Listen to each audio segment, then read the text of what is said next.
নমস্কার বন্ধুরা, welcome to my channel SB explorer. তো বন্ধুরা, সকলকে জানাই শুভ সকাল। তো আজকের ভিডিওতে কিছু গুরুত্বপূর্ণ বিষয় নিয়ে আলোচনা করতে চলেছি। তো যারা চ্যানেলে প্রথমবার এসেছো অবশ্যই সকলে একটা করে সাবস্ক্রাইব করে দিও। সাবস্ক্রাইব করা সম্পূর্ণ ফ্রি, তাই যারা যারা ভিডিও দেখছো একটা করে সাবস্ক্রাইব করতে কিন্তু কেউ ভুলো না। তো বন্ধুরা, প্রথমেই যে আপডেটটা দিয়ে শুরু করতে চলেছি সেটা হচ্ছে, তোমরা ইতিমধ্যে সকলে জেনে গেছো রয় কৃষ্ণা তিনি কিন্তু আইএসএল এর রেস্ট অফ দ্য সিজন থেকে তিনি ছিটকে গেছেন। এবারের আইএসএল এ তাকে কিন্তু আর দেখতে পাওয়া যাবে না। তার এসিএল গ্রেড 3 ইনজুরি হয়েছে, সেই কারণে তিনি কিন্তু আইএসএল থেকে ছিটকে গেছেন। এবার ব্যাপার হচ্ছে, এই রয় কৃষ্ণা ছিটকে যাবার পর রয় কৃষ্ণার প্রিয় বন্ধু প্রবীর দাস তিনিও কিন্তু তাকে সোশ্যাল মিডিয়াতে জানিয়েছেন যে তিনি আবার শক্তিশালী হয়ে ফিরে আসবেন, এই রকম ব্যাপার। এছাড়া রয় কৃষ্ণা তিনি কিন্তু তার সোশ্যাল মিডিয়ায় সমস্ত উড়িষ্যা এফসি সমর্থক এবং যে সমস্ত সমর্থকেরা তাকে রয় কৃষ্ণার ফ্যানেরা রয় কৃষ্ণার জন্য শুভেচ্ছা বার্তা জানিয়েছেন, শুভকামনা জানিয়েছেন, সবাইকে কিন্তু তিনি থ্যাংক ইউ জানিয়েছেন এবং তিনি কিন্তু আইএসএল থেকে ইতিমধ্যে বর্তমানে দাঁড়িয়ে বিদায় নিয়েছেন। এই হচ্ছে ব্যাপার। এবং তিনি এটাও জানিয়েছেন যে উড়িষ্যা এফসিকে তিনি কিন্তু সাইড লাইনের ধার থেকে সাপোর্ট করে যাবেন। এরপরে তোমাদের যেটা জানাবো সেটা হচ্ছে, আজকে ইস্ট বেঙ্গলের সাথে চেন্নাই এফসির ম্যাচ রয়েছে। তো সেই ম্যাচে দুই দলের কেমন প্লেইং 11 হবে সেটা তোমাদেরকে জানিয়ে দিই। তো ইস্ট বেঙ্গল কিন্তু 4-2-3-1 ফরমেশনে দল নামাতে পারে। গোলকিপার গিল, চারজন ডিফেন্ডার, রাইট ব্যাকে রাকিব, লেফট ব্যাকে প্রভাত লাগরা, সেন্টার ব্যাকে হিজাজি এবং আনোয়ার, দুজন ডিফেন্সিভ মিডফিল্ডার সাউল ক্রেসপো এবং সৌভিক চক্রবর্তী, তিনজন অ্যাটাকিং মিডফিল্ডার, রাইট মিডফিল্ডে বিষ্ণু, লেফট মিডফিল্ডে মহেশ, সেন্টার অ্যাটাকিং মিডফিল্ডে মাদি তালাল, একজন ফরওয়ার্ডস দিমিত্রিওস ডিয়ামান্টাকোস। আর এদিকে চেন্নাই এফসি কিন্তু 4-1-4-1 ফরমেশনে দল নামাবে।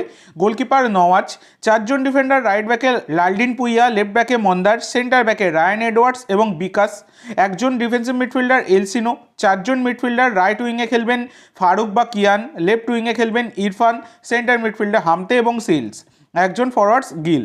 তো দেখো, ফারুকের জায়গায় যদি কিয়ানকে ব্যবহার করেন তাহলে বেটার হয়, কারণ কিয়ান অবশ্যই বেটার প্লেয়ার, ফারুকের থেকেও বেটার প্লেয়ার, এইটুকু বলতে পারি। তো বেকার বেকার কিয়ানকে বসিয়ে তাকে নষ্ট না করে কিয়ানকে অবশ্যই কিন্তু সুযোগ দেওয়া উচিত চেন্নাইয়ের কোচ ওয়েন কোয়েলের। তো এছাড়া ওয়েন কোয়েল তিনি আবার বড় বার্তাও দিয়েছেন। মোহনবাগানের কাছে হারার পর চেন্নাইয়ের কোচ ওয়েন কোয়েল জানিয়েছেন যে গ্রেগ স্টুয়ার্ট এবং জেসন কামিন্স এই দুজন একাই আমার 6জন বিদেশির চেয়ে বেশি অর্থ উপার্জন করেন। মোহনবাগান বিদেশিদের কতটা ভ্যালু সেটাই কিন্তু তিনি বুঝিয়ে দিয়েছেন। এই হচ্ছে ব্যাপার। এরপরে তোমাদের যেটা জানাবো সেটা হচ্ছে আশিক কুরুনিয়ান, তিনি কিন্তু গতকাল নর্থ ইস্ট ম্যাচের আগে প্রি ম্যাচ প্রেস কনফারেন্সে কোচ মলিনার সাথে উপস্থিত ছিলেন এবং তিনি কিন্তু মোহনবাগান সম্পর্কে বড় মন্তব্য করে গেছেন। তিনি জানিয়েছেন যে কেরিয়ারের শেষ পর্যন্ত মোহনবাগানে থাকতে চাই, এইটা কিন্তু জানিয়েছেন আশিক কুরুনিয়ান। তো আশিক কুরুনিয়ান তিনি মোহনবাগানে এসে ট্রফি জিতেছেন। আশিক কুরুনিয়ান দুর্দান্ত প্লেয়ার, তো তিনি কিন্তু এইরকম বড় একটা মন্তব্য করলেন, যেটা কিন্তু অবশ্যই একটা ভালো মন্তব্য, সেটা বলাই যায়। এরপরে তোমাদের যেটা জানাবো, এইটা গত 2-3 দিন ধরে সবাই জিজ্ঞাসা করছো যে দাদা, আলবার্টো রড্রিগেজ যেহেতু তিনি কার্ড সমস্যার জন্য নেই, তাহলে নুনো রেইস তো রয়েছে, তাকে কেন রেজিস্টার করছে না মোহনবাগান?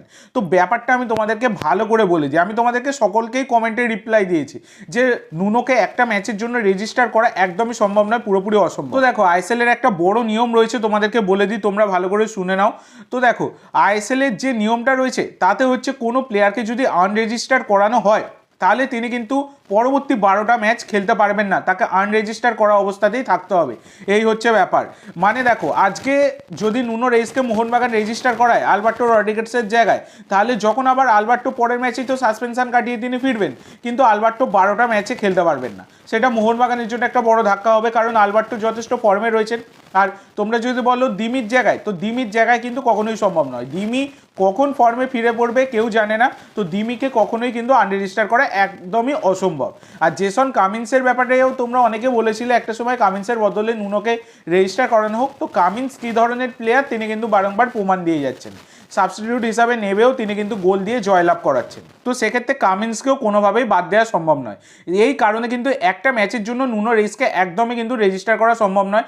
তো দেখো, যদি এই নিয়মটা না থাকতো আইএসএলে যে একটা প্লেয়ারকে আনরেজিস্টার করা হলে সে আর পরবর্তী 12টা ম্যাচ খেলতে পারবে না, তাহলে তো সমস্ত দলই সপ্তম বিদেশি সাইন করিয়েই রাখতো। তাহলে নতুন যে সপ্তম বিদেশি থাকতো তাকে রেজিস্টার করিয়ে, আর যে চোট পেয়েছে তাকে আনরেজিস্টার করিয়ে খেলিয়ে নিতে পারতো, আবার পরের ম্যাচে আবার রেজিস্টার আনরেজিস্টার এইভাবে কিন্তু তারা করে নিত।